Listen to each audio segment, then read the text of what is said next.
HSSC की selected candidate के साथ मुख्यमंत्री मनोहर लाल का संवाद सीधे आपको लिए चल रहे हैं। का मौका मिलता और आप मेरे सामने होते, अच्छे प्रकार से एक दूसरे को हम समझ पाते। लेकिन भले ही आमने सामने नहीं हम बैठे हैं, आपके मन के भाव को तो मैं जरूर समझ सकता हूं कि किस हर्षोल्लास से आपका मन इस समय गदगद हो रहा होगा। अपनी बात शुरू करने से पहले सबसे पहले मैं आपको सबको बधाई देना चाहता हूं। एक बधाई, आपका सरकारी नौकरी में चयन हुआ, आपने अपने अपने विभाग में ज्वाइन किया। साथ ही आज बसंत पंचमी का उत्सव है। इस बसंत पंचमी के त्योहार की भी आपको बहुत बहुत शुभकामनाएं। मेरे युवा मित्रों, आपकी ज्वाइनिंग के समय आज मैं इतना भावुक हूं, इतना खुशी से मेरा मन गदगद है कि मैं आपको जरूर इसकी कहानी सुनाना चाहता हूं थोड़ी। जब हम सत्ता में नहीं आए थे, उससे पहले अपनी युवावस्था से लेकर के और लगातार संघर्ष करते हुए इस प्रदेश की बड़ी कहानियां हमने खास करके सरकारी नौकरी के बारे में सुनी थी।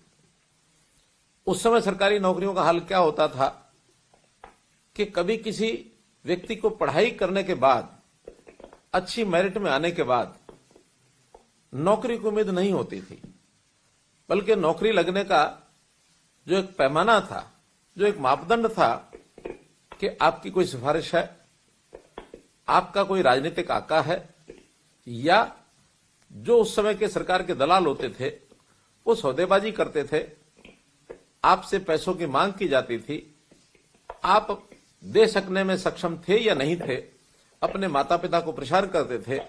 नौकरी के लालच में पिताजी को या तो अपनी जमीन बेचनी पड़ती थी, या माताजी के टूम और गहने बेचने पड़ते थे, या कभी जमीन आदि कोई हो तो उसको गिरवी रखना पड़ता था, कर्ज लेना पड़ता था, तब जाकर के उम्मीद बनती थी कि शायद हमको नौकरी मिल जाए। इन्हीं नौकरियां बिकने का काम, ऐसा कहा जाता था कि नौकरियां बिकती हैं। इसका अनुभव बहुत लोग अपने अपने जबानी से हमको उस समय सुनाते थे। मन में एक पीड़ा थी कि क्या कभी ये ठीक होगा। मैं हरियाणा के मतदाताओं का, अपनी पार्टी का धन्यवाद करता हूं कि उन्होंने मुझ जैसे व्यक्ति को ये दायित्व सौंपा कि इन व्यवस्थाओं को ठीक करना है तो आप जाकर के स्टार्ट करिए। 2014 में हमको ये अवसर मिला। प्रारंभ में ही हमने इस विषय पर संकल्प लिया कि आगे से किसी के साथ अन्याय नहीं होने देंगे, योग्य व्यक्ति के साथ न्याय होगा और न्याय के आधार पर उसको बिना खर्ची, बिना पर्ची के नौकरी दी जाएगी। मिशन मेरिट, ये हमने शुरू किया। Merit is our master. इस बात को ध्यान में रख करके हर चीज में योग्यता, इसको कैसे लाया जाए। बहुत विरोध हुआ, बाहर के लोगों ने भी किया, अपने लोगों ने भी किया। कहा कि अगर इस प्रकार से करेंगे तो हमारे अपने लोग कहां जाएंगे। मेरा एक ही वाक्य था कि मेरिट पर जो लग करके आएंगे हम उनको अपना बनाएंगे। आखिर अपने कौन है और पराये कौन है, इसका एक मन के अंदर विचार जब आता था तो हमेशा कहता था, आज भी कहता हूं कि मैंने हरियाणा की जनता को अपना परिवार स्वीकार किया है। आज की अगर मैं बात करूं तो 2,85,00,000 लोग, जिनका सत्यापित डाटा हमारे पास है, 71 लाख परिवार, ये सब मेरा परिवार है। हरियाणा वासी सभी मेरे परिवार हैं। हरियाणा एक, हरियाणवी एक, इस बात का नारा देकर के और हमने चुनाव लड़ा, सफलता पाई, दूसरी बार सफलता पाई। और जो संकल्प लिया था, जिस काम को शुरू किया था, उस समय विश्वास कराने के लायक केवल मेरा संकल्प ही था मेरे साथ कि आप विश्वास करें न करें, मेरा संकल्प है, मैं आपको विश्वास दिलाता हूं। लेकिन आज जब विश्वास की बात होती है तो प्रत्यक्ष इन 9 साढ़े 9 सालों में 1,20,000 युवाओं को जो हमने नौकरी दिलाई है, इस आधार पर कि बिना किसी खर्ची के, बिना किसी पर्ची के, ये सब उदाहरण हैं कि जिसके कारण से आज सब लोग जो उस समय विरोध करते थे, आज वो कूदते फिर रहे हैं, आज वो गदगद हैं कि हाँ ये काम हो सकता है, ये काम हुआ है और इसकी सबको खुशी है। पहले किसी एक व्यक्ति को नौकरी मिलती थी, जिनको नहीं मिलती थी सब परेशान होते थे, नाराज होते थे, सब जो है एक प्रकार से यानी सरकारी सिस्टम के प्रति आलोचना करते थे। लेकिन आज नौकरी मिलती है उसको तो संतुष्टि है ही, जिसको नौकरी नहीं मिलती है उसको भी कोई मन में परेशानी नहीं है।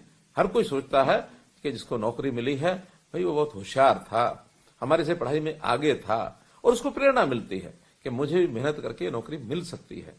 पहले जब नौकरियां मिलती थी तो चर्चा क्या होती थी कि अमुक नेता के बेटे का, अमुक अधिकारी के रिश्तेदार का, इनको नौकरियां मिली हैं, ये खबरें छपती थी। लेकिन आज खबरें क्या छपती हैं? आज छपती हैं कि अमुक गरीब व्यक्ति का, अमुक रिक्शा चलाने वाले का, अमुक गरीब किसान का बेटा, उसकी नौकरी लग गई है, वो ग्रुप सी में लग गया है, ग्रुप बी में लग गया है, ग्रुप ए में लग गया है, HCS लग गया है। किसी भी लेवल की नौकरी किसी प्रकार की पढ़ाई करने वाले व्यक्ति को मेहनत करने के बाद मिल सकती है। ये आज हरियाणा के युवा का विश्वास बना है।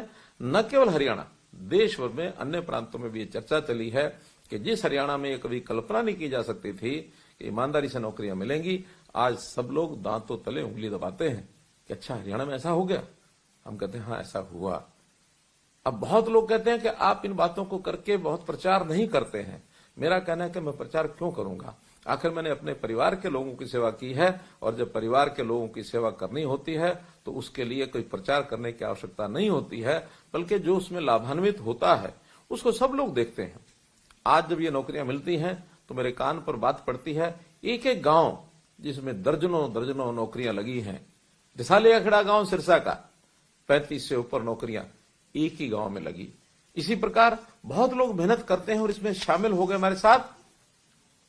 एक युवा यानी चंद्रकला का संजीव, जो स्वयं शिफ्ट अटेंडेंट है, नौकरी करता है, लेकिन उसने अपने साथियों को, अपने आसपास के लोगों को उसने ट्यूशन पढ़ाई, उसने उनकी ट्यूशन नहीं पढ़ाई होगी तो उनकी मदद की, और उनको अतिरिक्त समय में मदद करने के बाद जो उनके साथ जुड़े लोग थे उसके अंदर ऐसा बताया जा रहा है कि 16 बच्चे जो है नौकरी लग गए। कितनी प्रसन्नता हुई होगी संजीव को। इस प्रकार के काम करने वाले केवल एक नाम लिया है, ऐसे बहुत लोग होंगे जिन्होंने एक दूसरे की सहायता करके और लोगों को आगे बढ़ाया है। हमारे जीवन में इस संघर्ष में बहुत लोगों ने साथ दिया, हमारे माता पिता ने दिया, हमारे गुरुजनों ने दिया, हमारे सहपाठियों ने दिया। सब लोग मिल करके जब काम करते हैं तो किसी भी लक्ष्य को प्राप्त करना कठिन नहीं होता है। तो आज मित्रों, जो हमारी ये पिछले दिनों में 10,500 लोगों की भर्तियां एक साथ हुई, बाद में लगभग 1100 लोग पुलिस के अंदर भी जिनका नाम पेंडिंग था उनको भी नियुक्ति पत्र मिला है, और आगे भी अब इस कड़ी के अंदर लगभग 60,000 लोगों की भर्तियों की हमने बात की थी। 20,000 के आसपास तो पिछले दिनों में मिल गई, 40,000 लोग और हैं जो इन 2-3 महीनों में ही जिनके रिजल्ट आएंगे, सबको नौकरियां मिलेंगी, चाहे वो ग्रुप सी की हो चाहे वो ग्रुप डी की हो।